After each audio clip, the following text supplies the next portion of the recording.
Salut les amis, on se retrouve aujourd'hui pour une vidéo complètement coolos où je vais vous parler de mon retour naturel. Mais coolos c'est une expression qui date un peu. J'avais envie de vous en parler en étant un petit peu en mode chill, en faisant ce que j'ai à faire. Donc je vais me maquiller, je suis pas du tout dans mon endroit habituel parce qu'il est très tôt ce matin. Je filme un dimanche à 7h30, il fait peu embarré. Mais j'avais que ce moment là pour pouvoir vous faire ces vidéos, mes vidéos de la semaine. Donc c'est parti. Donc ce que je vais faire, c'est que je vais me maquiller en même temps. C'est un peu un chit chat, je crois que ça s'appelle comme ça, chit chat make-up, mais sur le retour au naturel. Donc je disais mon retour au naturel, comment ça s'est passé. Très souvent on me dit une histoire de déclic et de prise de décision. Et moi j'ai envie de vous dire, moi j'ai pas du tout fait comme ça, pas du tout. J'ai pris la décision de revenir au naturel pour une mauvaise décision. Enfin, c'était une mauvaise raison, c'était pas du tout celle, on connaît les femmes d'aujourd'hui un peu en mode girl power et tout. Moi c'était pas du tout ça. C'était pas du tout ça, j'avais pas du tout dans l'idée ni dans l'envie d'être une Reina figure là, à 3000%, je crois pas. J'avais à peine réfléchi, j'avais à peine regardé des vidéos, j'avais à peine checké dans la littérature, enfin non, pour moi c'était pas du tout une décision mûrement réfléchie avec énormément d'arguments. Par contre c'était vraiment quelque chose qui me faisait envie dans le sens où j'étais déterminée par contre à le faire. Et ça on peut pas m'enlever ma détermination. Comment ça s'est passé? C'était après mon dernier défrisage, je me suis dit stop, no more. Après big shop ou transition, pour moi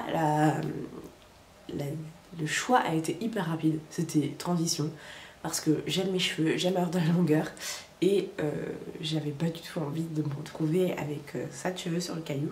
Moi je peux pas, franchement les femmes qui font ça, je vous trouve juste, mais vous savez pas comment je vous trouve courageuse, hein, c'est un truc de malade. J'ai fait ça sur un coup de tête, je me dis au dernier défrisage, je ne me défrise plus du tout. Mais franchement je me dis, moi qui ai d'habitude pas de volonté quand il y a un truc comme ça, un challenge, un gage, un truc à faire, bah voilà, je me suis dit, et je l'ai fait. J'ai pas repoussé 10 000 fois en me disant mais après j'irai une autre soirée, après j'aurai une autre soirée. Non, c'était la dernière soirée où j'avais les cheveux défrisés. On peut pas dire que ça m'allait pas, mais par contre c'est vrai que j'avais les cheveux dans un état. Quand ils sortaient du défrisage, il n'y a pas de souci, mais après, les mois d'après, j'avais juste les cheveux dégueulasses et ça se voyait en fait qu'ils étaient abîmés. Sauf que moi je l'avais pas vu quoi. J'étais peut-être la seule à ne pas avoir vu que mes cheveux étaient dégueulasses. C'est peut-être arrivé à ce moment-là dans une concordance astrale que je n'ai pas su expliquer, mais en tout cas c'était un moment où je rentrais à la fac et je pense que j'avais aussi envie de me reconstruire et d'avoir une nouvelle identité. En tout cas d'avoir mon identité. Donc voilà, c'est un peu ça qui m'a aidé à prendre ma décision. Et aussi le dernier point, c'est que en fait j'allais faire les défrisages chez un coiffeur. D'ailleurs c'est toujours le même. Mais pour moi le rôle du coiffeur devrait être plus que d'appliquer une prestation, ça devrait aussi te conseiller et dire à ses clientes en fait là vos cheveux ils sont dans un état limite, il faut faire quelque chose, il faut arrêter. Moi ça n'a pas été le cas de mon coiffeur qui me faisait mes défrisages sans souci parce que je savais m'en occuper, donc ils n'étaient pas non plus catastrophiques, mais quand je vois la texture qu'ils ont aujourd'hui, oui ils étaient catastrophiques, oui. Mes cheveux étaient en deuil, ils étaient décédés, c'est pas possible. Et ce qui m'a vraiment décidé, c'est le prix du défrisant. Je payais à peu près 100 à 110 € parce que j'ai quand même les cheveux mi-longs. Et quand il me défrisait les cheveux... Ah oui, je vous ai pas dit, c'est un coiffeur de chez Newell. Donc c'est la sous-marque, mais c'est une filiale de chez Franck Provo. Et moi je fais confiance... que à ce coiffeur là pour tout ce qui est coloration. Donc voilà, peut-être qu'il me conseillait mais que je l'écoutais pas aussi, c'est ce que je me dis. Peut-être qu'il me disait d'arrêter les défrisages, mais moi c'est une décision qui ne peut appartenir qu'à nous. Quand on se défrise ou qu'on laisse ses cheveux naturels, les deux c'est une décision qui n'appartient qu'à nous et on ne doit pas se laisser influencer. Donc peut-être que c'est ce que je me suis dit et que je l'ai pas écouté. La fille qui l'engueule 2 secondes avant et qui après se rend compte qu'en fait c'est peut-être le problème vient d'elle. Donc ensuite... je connaissais le mot, mais je savais pas du tout ce que ça voulait dire. Et je savais pas que le regard des autres allait aussi beaucoup changer au cours de cette transition. Parce que je suis passée de la gentille fille avec les cheveux lisses, celle qui est typée européenne, qui est assez claire de peau, à c'est hyper péjoratif ce que je veux dire, mais à la niafe. Et le regard des autres, ça il faut l'assumer, il faut pouvoir l'assumer parce que c'est ça qui va aussi jouer dans le fait que vous allez tenir ou pas. C'est son entourage qui va vous aider à tenir ou pas. Mais ma famille était la première à me dire mais t'es sûre de toi là? T'as vu ta gueule? T'as tes cheveux à moitié bouclés, mais ça ressemble pas encore à grand chose, moitié lisse, enfin c'est moche ton truc. Bah oui, je continue parce que je sais que je serais fière de moi. Et comme je pensais à un niveau budgétaire où j'étais étudiante, j'avais pas 110 € à claquer tous les 3 mois à me refaire mes retouches, que du coup je le faisais un peu n'importe quand et que du coup c'était dégueulasse. Mais d'un côté ça m'a pas mal servi de faire ça un peu à l'arrache à chaque fois. Je savais déjà ce que ça faisait quand il y avait pas mal de repousses, mais je traitais pas forcément mes repousses comme il fallait. Bref, et du coup le regard des autres change et quand on va en soirée et qu'on danse, parce que moi je danse en soirée, quand on est en soirée et que là la racine gonfle et les pointes sont lisses, on est ravis. Je suis en train de chercher une image pour vous expliquer comment étaient les pointes, mais j'y arriverai même pas. Ah si, mi-mouton, mi-liane. Bref, donc en fait, vu que moi je m'étais pas du tout documentée, je pense même si vous vous documentez, ça ne se passe pas comme vous l'aurez prévu. Moi je me disais, oh ça va être mignon, je vais avoir mes premières bouclettes là, puis après ça va être un peu lisse et tout, trop bien. Non. Au début, t'as ça, allez, 2 cm. Les 2 premiers centimètres pour moi c'est les plus durs. Déjà parce que on les voit pas tout de suite, vu que sur toute la tête ça pose pas de la même manière. Et ensuite parce que tu sais pas quoi faire de ça. T'as eu beau avoir...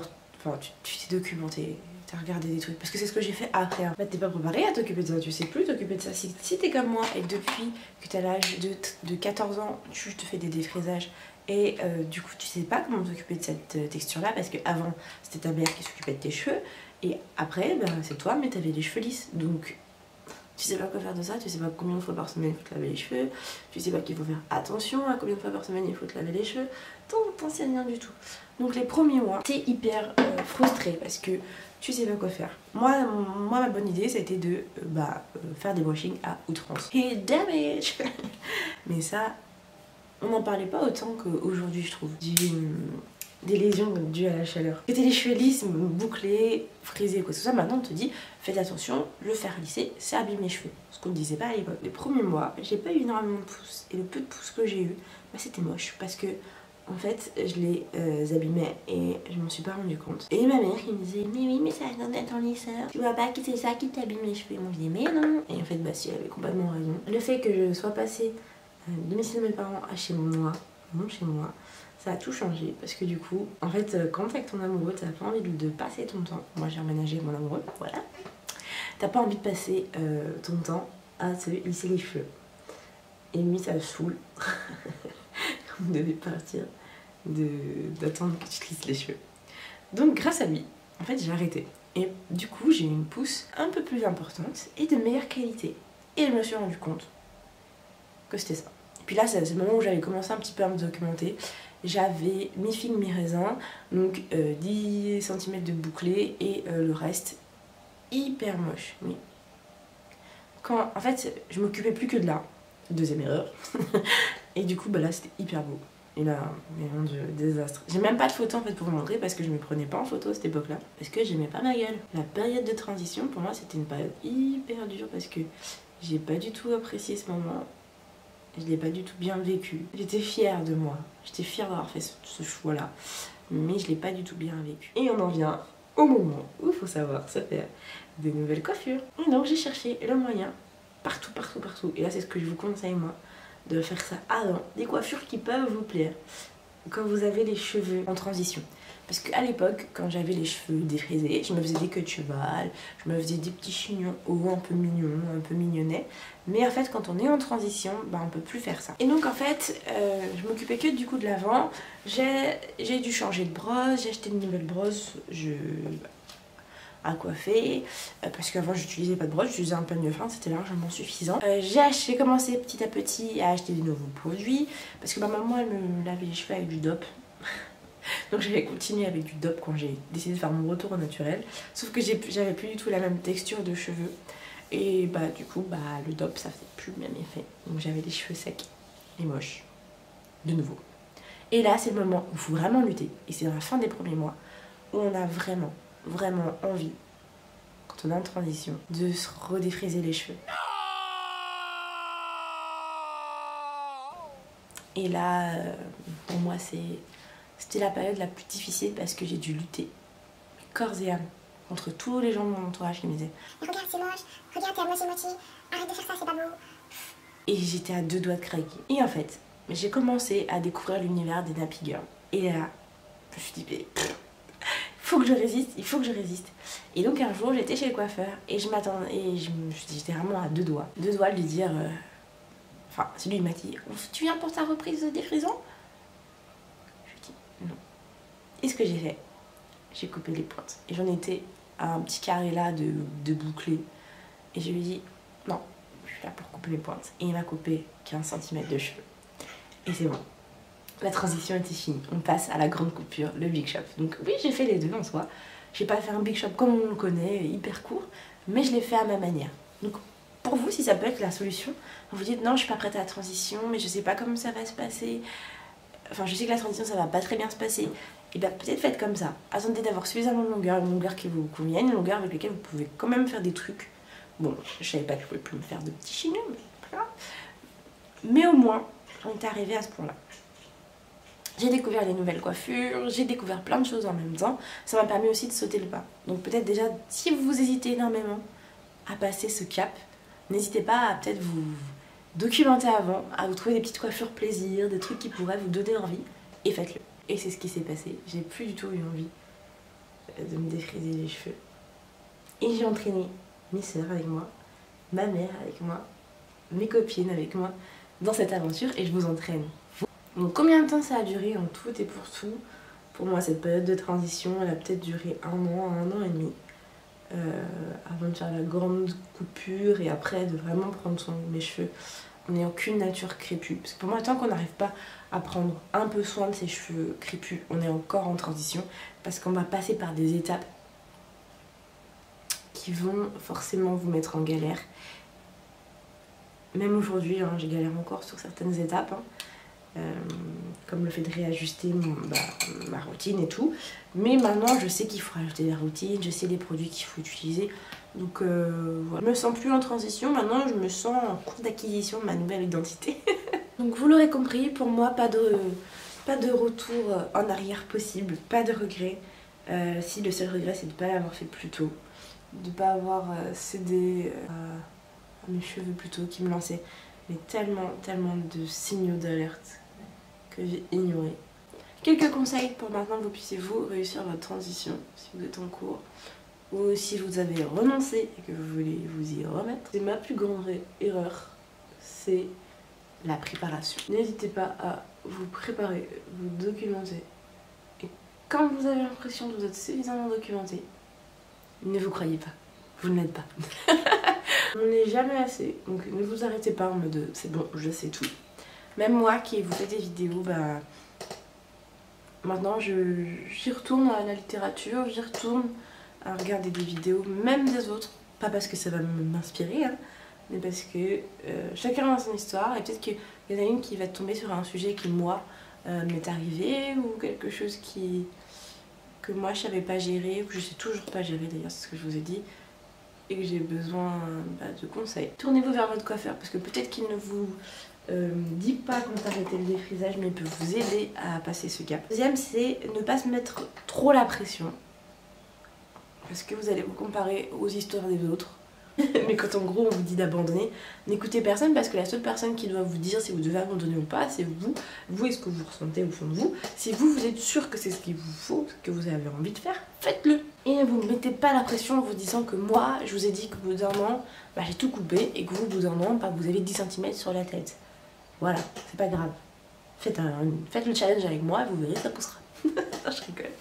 N'ayez surtout pas trop d'attentes, n'ayez surtout pas trop d'exigences envers vous, parce que vous n'arriverez pas à l'équilibre parfait du premier coup. Et si l'envie de craquer vraiment est trop forte et vous vient, moi j'ai qu'un conseil qui est peut-être pas trop vous aider, mais résistez et listez tous les points positifs. C'est ce que j'ai fait avec mes copines j'en ai une qui voulait vraiment se redéfriser les cheveux ou faire un assouplissant. c'est la même merde. Mais et du coup c'est ce qui l'a aidé, c'est qu'on a fait ensemble la liste des raisons pour lesquelles elle ferait un défrisage et les raisons contre lesquelles elle ferait un défrisage. Je suis pas contre, hein, moi j'ai des raisons pour lesquelles je pourrais revenir à une étape de défrisage, genre le temps par exemple, ou finalement l'argent, parce que finalement je mettais moins d'argent dans mes cheveux quand ils étaient défrisés, mais du coup c'était plus moche. Enfin bref, on peut faire le lien. Mon avis c'est de pas du tout vous laisser guider par cette envie là, qui est une envie de facilité ou une envie que vous allez perdre et après vous allez être dégoûté parce que vous aurez déjà perdu un an à faire votre transition, votre big shop, et après vous allez vous dire bah merde j'ai perdu cette année là et en fait c'était juste pour une question de facilité, juste pour une fois, juste pour une soirée, juste pour un événement. Si je peux vraiment avoir un conseil à vous donner, c'est de vous dire que ce choix ça va forcément vous changer plein de choses dans votre vie et que c'est pas que un changement de coiffure comme quand on peut faire une coloration ou quand on peut faire je sais pas une petite coupe. Là c'est vraiment même je vous ai dit c'est une histoire d'identité, pour moi c'était carrément une histoire d'identité, ça a changé plein de choses. Et voilà, donc j'espère que cette vidéo pourra vous aider, pourra déculpabiliser celles qui ont culpabilisé d'avoir envie de retourner au défrisage, celles qui luttent difficilement pour rester au naturel. N'hésitez pas à me dire en commentaire comment ça s'est passé pour vous et on se retrouve très vite dans une prochaine vidéo.